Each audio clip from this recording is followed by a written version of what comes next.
Grandma said, "Tess, are you hungry?" "No," I said.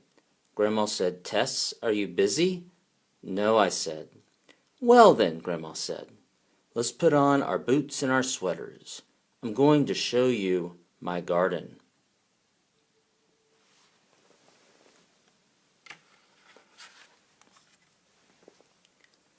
We must take a small knife. We must take a small bucket for you and my favorite old birch bark basket that my Aunt Lucy left me. I'll carry a paper bag just in case. I had been visiting Grandma since I was born, 5 years ago, but I had never explored her garden. And look around the cabin. Do you think her garden is right around there, or where is it?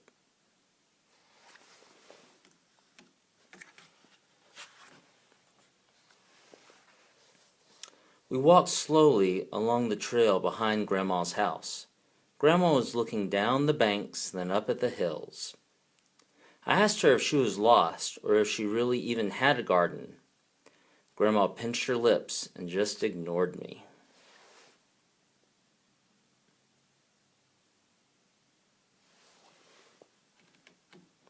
Be interesting to see where their garden is.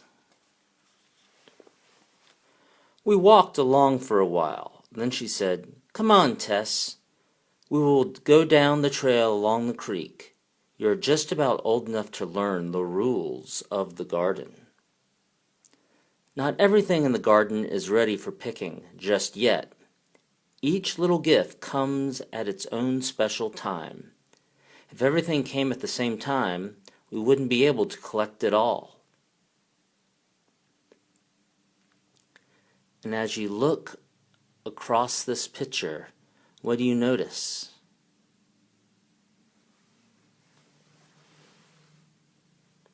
Is it the seasons changing? Winter and spring and summer and fall?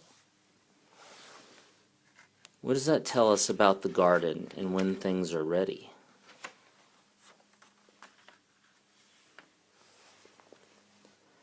I was taught by my mother, your great-grandmother, about the plants. You must learn the rules too.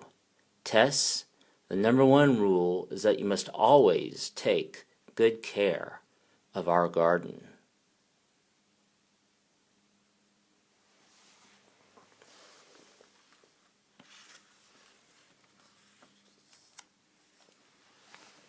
As we walked, Grandma talked.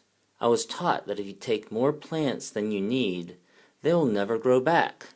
But if you don't pick any and just leave them sitting year after year, they will slowly wither away and die. To pick just enough is the secret.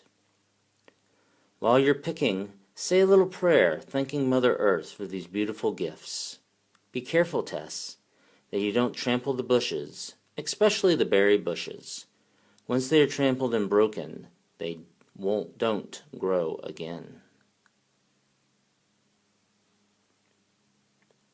And it looks like maybe the garden goes up along all the hills toward the mountains.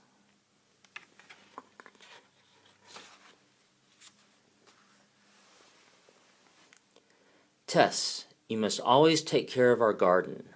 Never throw rubbish around. If you are careful and thankful, my granddaughter,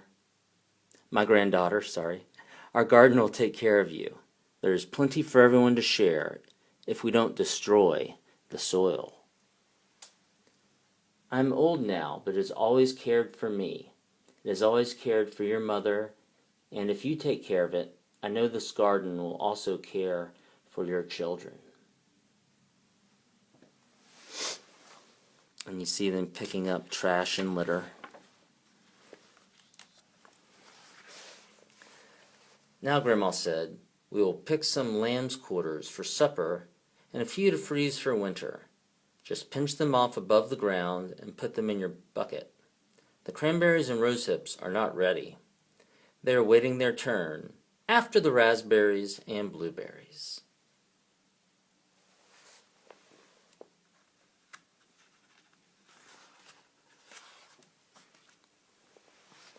Look over there, Tess.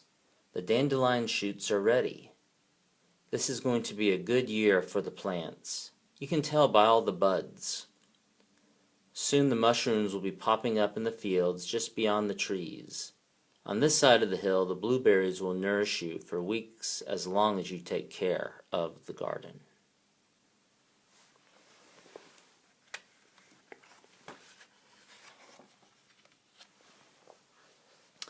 Grandmother and I picked and picked. The sun shone down on us in the garden. I could hear Grandmother talking a little to herself, a little to me, and a little to Mother Earth. Grandma, you sure have a big garden, and now I know where your garden is. Grandma just pinched her lips and kept on picking.